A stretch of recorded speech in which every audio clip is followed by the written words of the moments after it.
Good morning, and thank you for your kind interest in how to bridge the divide between financial systems and nature. This is a conversation that very quickly can pick up some complexity, but I can promise you that we will do our very best to keep it, to unpeel the onion in a way that we all feel and see where we are. Now, and thank you, DLD, for giving such an important but complex topic a stage at this year's conference. Yesterday at the conference, I heard the year tsunami twice.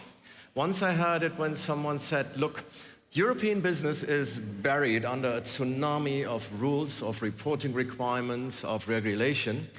In a few years' time, the US, they will stand for tech, China will stand for commodities and consumer goods, and Europe will stand for regulation. And then I heard the word tsunami again when someone said, look, if everything is true that we are saying to ourselves in this room about climate change, about nature degradation, if we read the numbers, if we look at WEF, which says that out of all the risks that are facing us in 10 years' time, the 5 top ones are related to natural systems. So wouldn't there be an apocalyptic tsunami of value adjustments coming towards us, impairments? And are we really up for that? And it's happening now in front of our eyes. We all remember we are seeing the pictures from Los Angeles. We hear that our favorite Starbucks coffee might get out of supply because we are losing that beloved commodity. We have a quintupling of cocoa prices. Houses in California are uninsurable. Now, this is a new situation. And whenever we had those situations, then we historically reacted. 1492 was the moment when we created double accounting. Luca Policiani, who basically reacted to this new thing called mercantilism. Then there was in this 1930s, there was this moment when we had the Great Depression and we created the US Securities Act. And then there was the 90s when the tiger states came to the international markets and we needed to have a language with them and we created IFRS. And then there was some mistrust creeping in and we created Sarbanes-Oxley.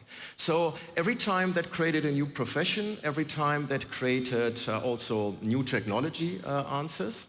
And so where are we? What is this? Do we need a chainsaw to unburden our business again? Or is it the other way around? Is this the moment when we have to create a new informational infrastructure with which we can work fairly and transact and invest?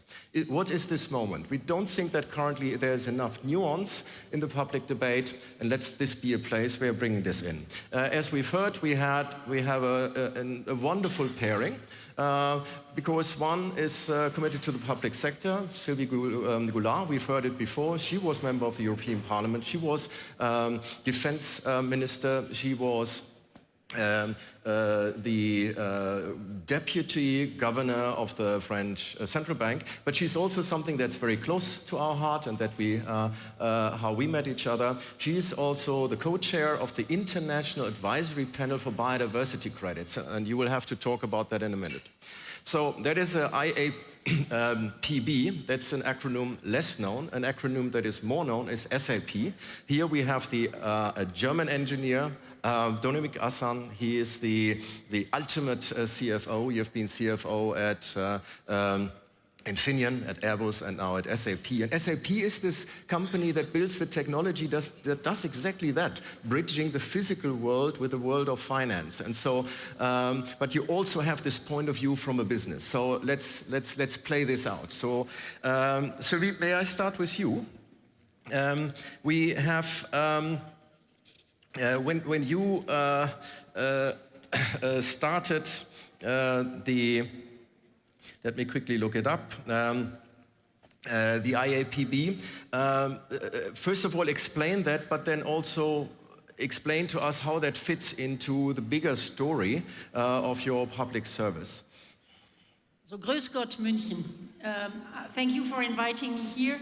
Well, IAPB is a Franco-British initiative with the objective to work at global level, to put people together, to try to develop new financial instruments because we need private money for conservation and restoration of nature. I'm not going back to what you said, Martin, very eloquently. The situation is serious.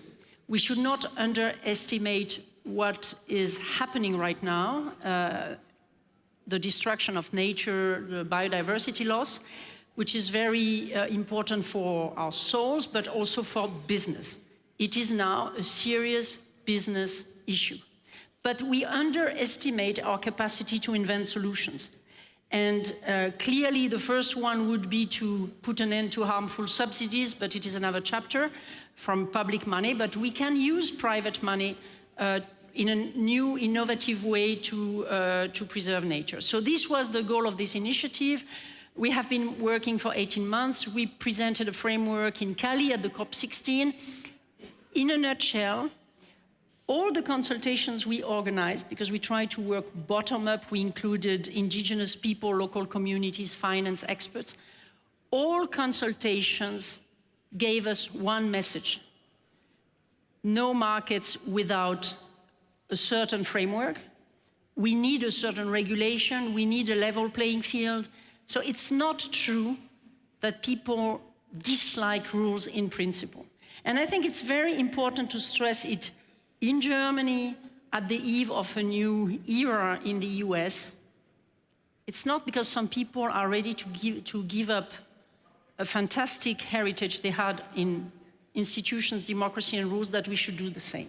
So rules are absolutely necessary, and we can be very proud that since the Second World War, we put rules above just Macht, to say it in German. And we really need to continue, but which does not mean that we don't need smart rules, adaptable rules, well done, and don't underestimate that rules in Europe are not the product only of bureaucracies. When politicians tell you these are bureaucrats, it's not true. The Commission proposes, but the Parliament and the Council vote. So make your own representatives at national and European level accountable for what they did. Nothing was imposed in Brussels in terms of a disclosure or due diligence. So we need to look at our process and we need to improve the way we make the rules, but I would never give up on the idea that a rule-based society is more civilized than a society that is not rule-based. And we are going to wrestle with Europe in a moment. Before that, we need to give you a bit of a chance to explain how this new topic comes into your real life at SAP. You could argue, look, it's what we have always done. We have always been linking those two worlds, and this is just another one of those. Or is this a different challenge altogether, linking the financial system with dynamic natural systems and the climate system? I would say it's a little bit of a mix of both. There are components which are very traditional, and actually you funnily mentioned one, which is that the system of a ledger has been invented more than 500 years ago by an Italian monk. And actually, if I look in my product, what that is actually a gigantic ledger, which can deal with all kinds of transactions. Back then it was only money, it can also be flow of people, goods, services. So we're very flexible by now, by virtue of technology, how we structure these ledgers. And the other beauty is that because of Moore's law and the compute power that's available, we can attach to each transaction more and more attributes and say what's interesting about that transaction. So that is the easy part. I mean, adding certain environmental KPIs to each transaction, like what's the CO2 footprint, is actually not rocket science at all. So the good news is, if you want to solve that problem, there are good rules, and people need transparency and clarity about the corporates, there is a way to deal with that. Now, there are some complexities, though. One is the lack of transparency. You have, if you think about the traditional finance world, on every invoice you see money. You see how many goods should be shipped. You can compare it to the goods you receive. Now you have no idea what's the kind of history from an environmental point of view in this product, how much CO2 is embarked in that product when you receive it. So you have to do now a ledger which is actually spanning into the supply chain. And that makes it a little more complex. And there are some people who think it sounds complicated, and If the pricing and the rules are perfect and the pricing is correct, you don't need that because it will all be dealt with by price mechanisms. I'm deeply convinced that will not be the case. The starting point for different societies and different industries is so different that there will never ever be a uniform price. It will be a question about affordability, about justice amongst countries who have already emitted tons of CO2 and not. And in Europe, even in Europe, I would argue the implied pricing on CO2, for instance, is completely different in different areas. If I burn lignite, I pay 50, 60 euros in the ETS. If I build an electric car, depending on how I do it, it might be a much higher price tag. And that means you have to create a new currency. You cannot simply say this will be dealt with in euros and dollars, but you have to take the pain of counting these tons of CO2. But the good news is, if you have a regulation that says, let's count the tons of CO2, I can tell you, we can provide a solution for that. But if that's true, wouldn't all those different initiatives that particularly the EU is bringing forward now, the CSRDs, the CSDDDs, the CBAMs, the taxonomies, the ETSs of this world, the alphabet soup. I mean, isn't that all in service of creating that transparency that allows us to see these risks, these dependencies, these impacts? Isn't that what we need to safeguard financial stability, investor protection, all the stuff that your systems are in service of? Yeah. So isn't this down your alley? I completely agree with you. Yes, we need regulation. And actually what you just described is a good sign. It means that a lot of policymakers are aware of the fact and acknowledge the fact that, for instance, global warming and other problems on the planet are important to take care of. The other aspect they don't like to talk about so much, but you talked about it, is we need tons of money to get it done. And if you want to activate that money, you need to create a reliable system for the investor so that, for instance, greenwashing cannot happen. That, you know, if I'm investing, the return will be visible because we have a decarbonization output which is worth something to someone. So what I would ask for or wish for is more harmonization around the globe, because I mean we are all in global supply chains, and if it's completely different in different places, it's not easy to manage. And then the most important criterion for me is that type of KPI I'm asking to report decision relevant and useful to the investor. And if you mention CSRD, I can promise you, if I look at my own taxonomy table, I know exactly how it's calculated. I know there is zero insights in that. Not a single investor has ever asked me about it. They abandon it. They ask me, Dominik, can you explain? I tell them, this is what I calculated, and said, can you tell me what is this good for? What does it represent? Does it have a meaning? No, said no meaning. And so we have to come back to the decision relevant criteria. So my plea is right regulation and less really decision relevant KPIs which are solid, which can be audited, where greenwashing can be avoided. Averages are toxic because averages induce free riding. If we steer the world by averages, those who pollute will be rewarded because the other ones will bring the averages down to their benefit, but they won't invest anything, and then who would invest in that? So I think the vision where we need to go is crystal clear. It's really about how can we bring everyone on the planet together? How can we start in Europe with something that makes a lot of sense? And so we should evolve these standards to more convergence and think more about the decision relevancy for releasing that investment spree in decarbonization or in other environmental problems. But can I follow up on yet, and also drawing a counter conclusion for what you said, the fact that we are struggling so hard with that, and at the same time we are hearing this might well be the single biggest risk that is facing our human well-being and our economic prosperity. That also means that currently we are not doing it. We are not yet showing a true and fair account of the real risks that sit in our portfolios, in our companies. So are we massively building up a systemic risk here that might actually form into a tsunami that will hit us one day? So you as a CFO, you are signing accounts. I mean, it's already good that so many people start working about the topic because it's really important to humankind. I think we have to ask the question, what's the efficiency of the activities we're currently deploying to reach the target? And it's very, very low. And this is why we need to evolve it. Yeah? The good news is, let's kind of look at the glass half full. It's not rocket science, I mentioned, it's kind of the same underlying idea as some stone age type of old ideas. It's debits and credits. It requires a certain discipline. It requires some discipline for the policymakers to really prioritize and say what are the biggest problems on the planet. And then also phasing. I mean, of course, you cannot break the neck of all the companies by trying to do everything at the same time. And so it's the efficiency that needs to be improved rather than, and the kind of effectiveness at the same time. You need granular data.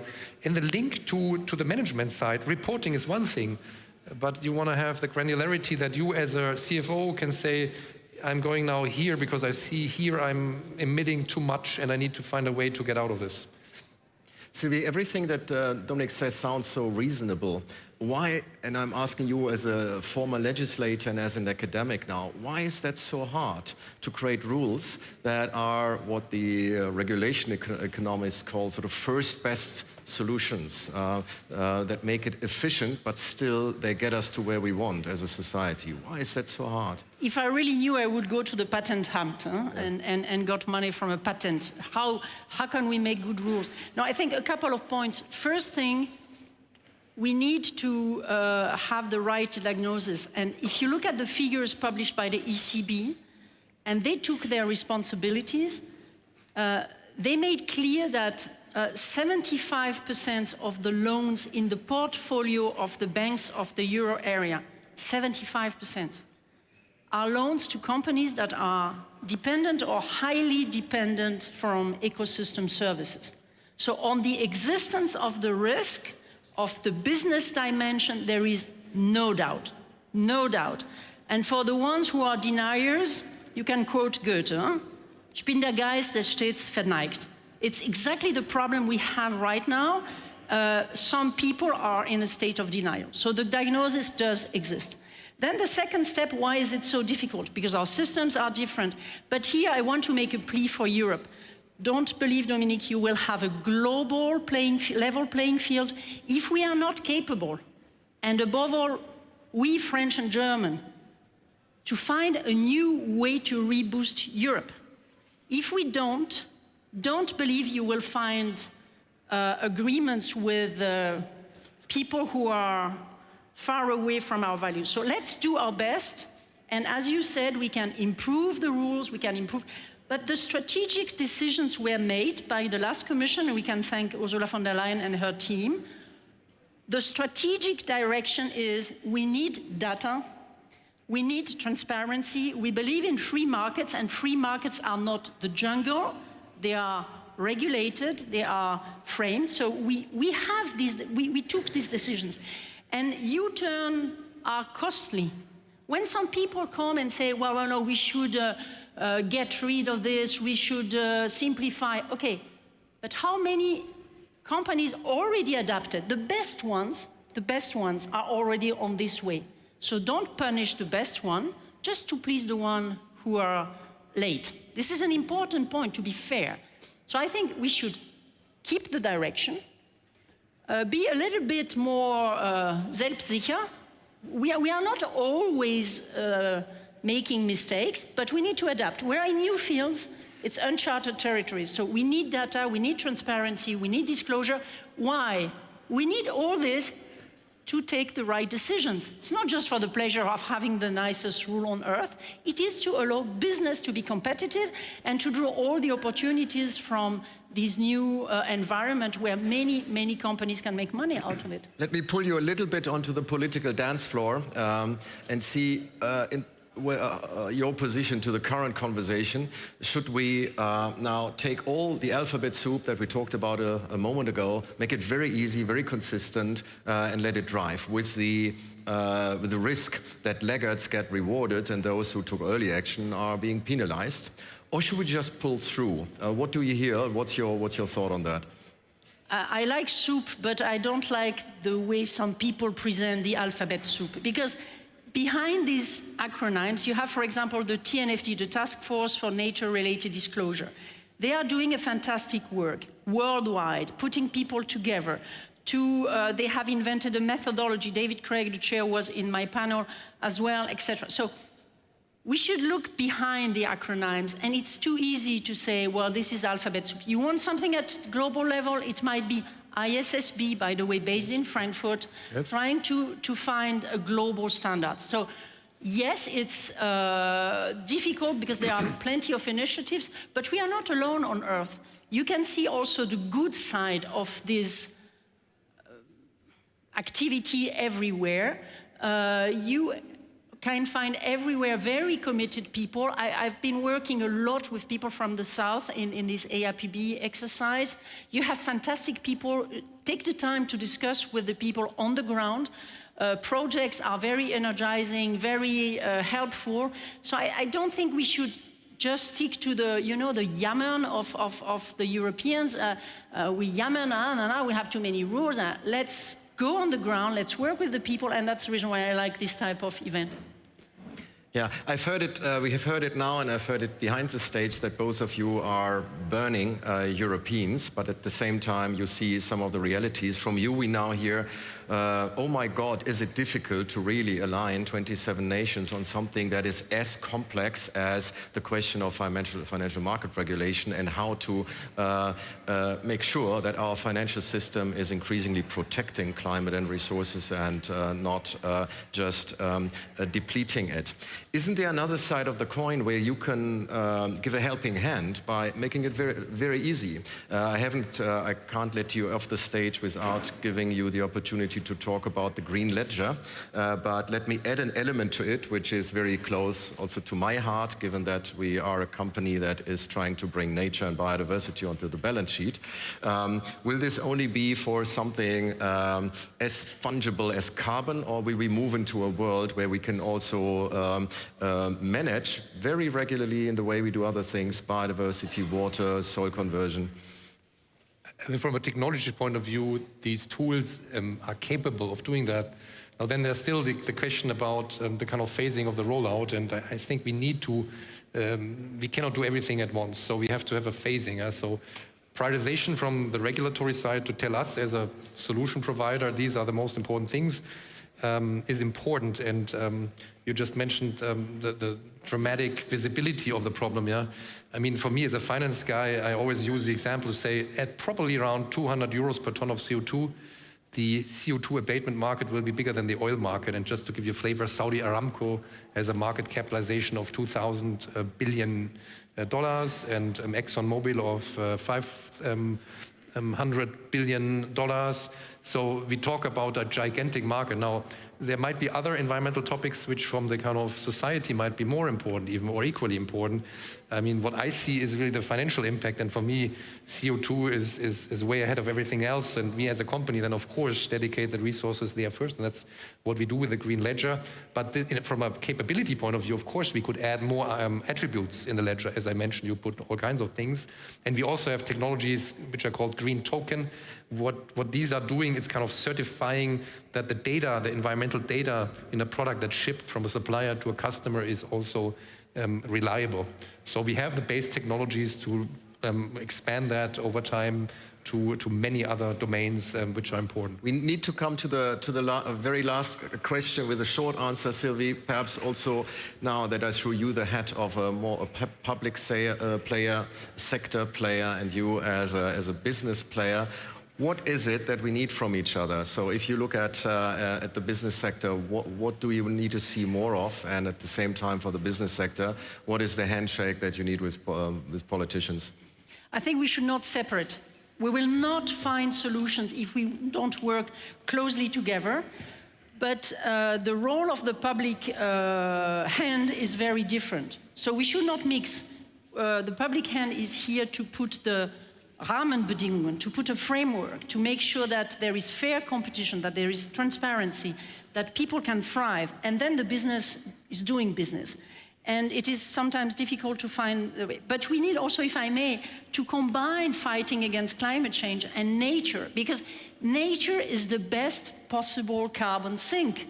It is the less expensive soils, forests, oceans. So we cannot separate. This is completely artificial, and we are part of nature. So this is the challenging thing for our generation and the youngest. Quick one. I would really love to get back into more seek to understand dialogues between politics and business. My peers tell me, Brussels, you can't talk. They're not interested in listening to you. They think you are crooks. You want to just make money, and you're bad, and they don't want to listen. No, and this is really. I just don't shoot the messenger. This is what my peers. I'm more optimistic. I will not give up. So I always think back. Somebody mentioned Airbus. I think back about an era. Also, France is also a better example, frankly, in terms of how politics and economy. It has its good and its bad sides, but we need to stay in dialogue. And we need to seek to understand why policymakers are doing it the way. But I think you should also seek to understand, and all the politicians, what works, what makes economic sense, what impact it causes. And that dialogue is at a low point, I'm told, by my peer group at present. So this was a conversation between a technology executive and a French politician about Rahmenbedingungen of our future. Thanks a lot. Thank you.